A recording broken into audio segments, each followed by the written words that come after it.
Hi friends, இன்றைக்கி நெல்லிக்காய் பச்சடி, நெல்லிக்காய் சவுச்சோட பீல்ஸு அதை வச்சு ஒரு நெல்லிக்காய் பச்சடி ஒன்று பண்ண போகிறோம். ரொம்ப நல்லாயிருக்கும். தொகையல்னு சொல்லலாம், பச்சடியும் சொல்லலாம். அதுக்கு ஒரு ஸ்பூன் எண்ணெய் விட்டுட்டு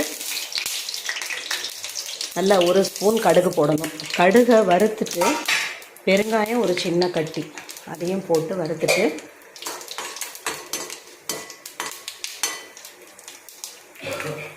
அதை பொரிஞ்ச உடனே நம்ம வச்சுருக்கோம் இல்லையா, சவுச்சோ பீஸ் வச்சுருக்கோம் இல்லை, அதை போட்டு வதக்கணும்.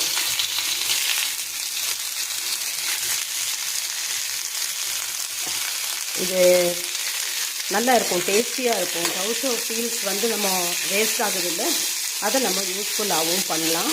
நல்ல டேஸ்டியாகவும் இருக்கணும். நல்ல பீல்ஸ் எடுத்துகிட்டு நல்லா அதை வாஷ் பண்ணிவிட்டு இந்த மாதிரி நல்லா வதக்கிட்டு நம்ம எடுத்து வச்சுருக்கிற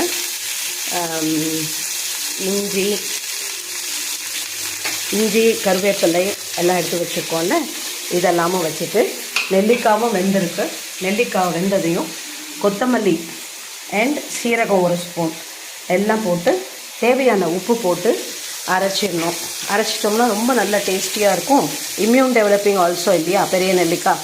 அதனால் இந்த சீசனில் நமக்கு பச்சையாக சாப்பிடும்போது தொண்டை கட்டுறது, இந்த மாதிரி நம்ம குக் பண்ணிவிட்டு நெல்லிக்காவை பச்சடியாக செஞ்சோம்னா நல்லா டேஸ்டியாக இருக்கும், ஹெல்த்தியாக இருக்கும்.